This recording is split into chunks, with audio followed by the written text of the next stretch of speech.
The raid was already 12 minutes old when the helicopter hit the wall.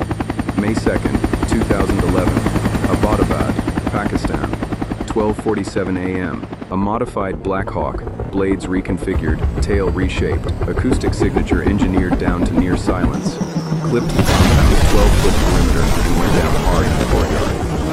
No one aboard died. No one panicked. The team was out and moving before the rotors stopped spinning. One of the operators placed a small demolition charge.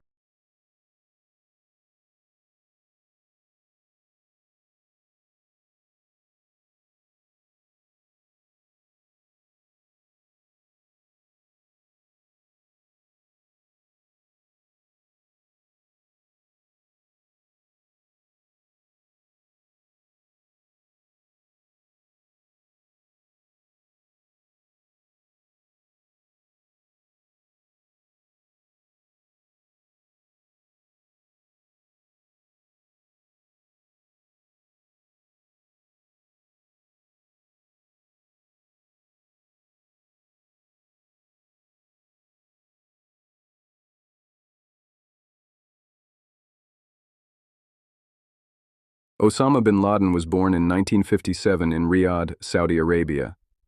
He went to Afghanistan in the 1980s, funded by his family fortune, and helped organize the resistance against the Soviet invasion. The CIA knew him then. They tracked resources through him. He wasn't a target. He was infrastructure. By the time he declared war on the United States in 1996, the institutions that once found him useful had to relearn how to find him at all. After September 11, 2001, he disappeared into the Afghan-Pakistani border region. The trail went cold inside of 2 years. The safe houses kept getting raided, but never the right ones. The couriers kept getting intercepted, but only the low-level ones. There was always someone one step removed from the center. The CIA had a unit dedicated entirely to bin Laden, and by 2005, the unit had been dissolved. The single thread they had left wasn't a location, a face, or a name. It was a habit. Bin Laden didn't use phones. He didn't use email. He communicated only through trusted human intermediaries, couriers who memorized messages and traveled on foot. The CIA knew the system existed. What they didn't know was who was inside it. Why does a decade-long manhunt for the world's most hunted man ultimately come down to a single phone call?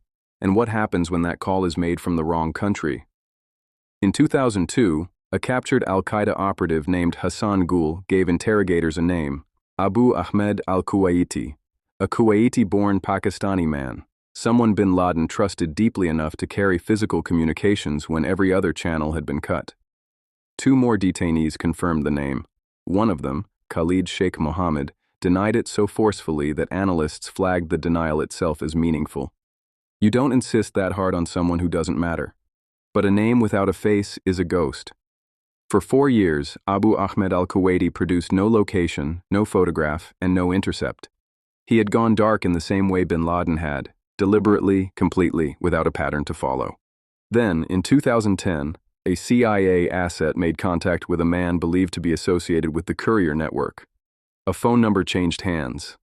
The number was run. It traced back to a subscriber in Pakistan. Analysts began monitoring the signal. For months, nothing. The calls were short, infrequent, and made from rotating locations. Whoever was using the phone understood surveillance. Then, in August 2010, the phone moved, and stayed. A silver Toyota SUV, registered to a man with no significant intelligence file, was tracked to a compound outside Abbottabad, Pakistan. The compound was large for the area, larger than its surroundings justified. It had walls 12 feet high on the upper tier, no windows facing the street. The residents burned their trash rather than leaving it for collection. There was no phone line running in, no internet service. The compound had been built in 2005 and had never been publicly listed. CIA analysts built a pattern of life, weeks of satellite observation, watching who came and went, when, and by what route. One resident never left the compound at all. He exercised in a small internal courtyard, always close to the walls, always under cover from above. Analysts called him the Pacer. They estimated his height at over 6 feet. Surveillance aircraft ran patterns overhead for months. Analysts built a physical scale model of the compound, foam matched to satellite measurements, inside a classified facility in Virginia. The mission was named Neptune Spear. The decision to raid without informing Pakistan was made at the highest level. If Pakistani intelligence was told, the compound would be empty within hours. 4 options were presented to the president. The ground raid was chosen. How does a country with nuclear weapons, satellite coverage, and the largest special operations force on Earth justify sending 23 men into a foreign nation's airspace in the dark? And what happens when the person they're hunting actually turns out to be there? The answer to the first question is control. The answer to the second is what happened on the 3rd floor. DEVGRU, Naval Special Warfare Development Group, sometimes called SEAL Team 6, rehearsed the Abbottabad layout twice on full-scale replicas. They carried photographs. They brought a Pakistani-American interpreter. No one on the team had seen the target's face in person in over a decade. Identification would have to happen in real time, in the dark, with weapons up. The 1st floor held 2 adult males, al-Qaeda and his brother. Both were killed in the initial breach. The 2nd floor held women and children. They were zip-tied and moved against the walls. A 3rd male was found on the staircase and shot. The team moved up. The 3rd floor had 1 room. The door was closed. A point man pushed through it. A tall man in a white shalwar kameez was already moving, stepping back, reaching towards something on a shelf. 2 women were in the room. One rushed forward. She was grabbed before she reached him. The point man fired twice. The tall man went down. He was still breathing. Someone turned on a light. The point man checked the face against the photographs, then checked again. He called it up the chain. The call went from Abbottabad to a room at CIA headquarters in Langley, where the director was watching live feed from a camera on one of the operators. A DNA sample was taken. Height was measured. Facial geometry was compared against reference images. The man was 6 feet 4 inches tall. The DNA would later confirm a match above 99.9% to bin Laden's known family profile. The body was flown to the USS Carl Vinson in the North Arabian Sea. A Muslim cleric performed a religious washing. The body was placed in a weighted bag and lowered into the ocean before dawn. No coordinates were recorded for public release, no grave, no fixed location, nothing for anyone to find.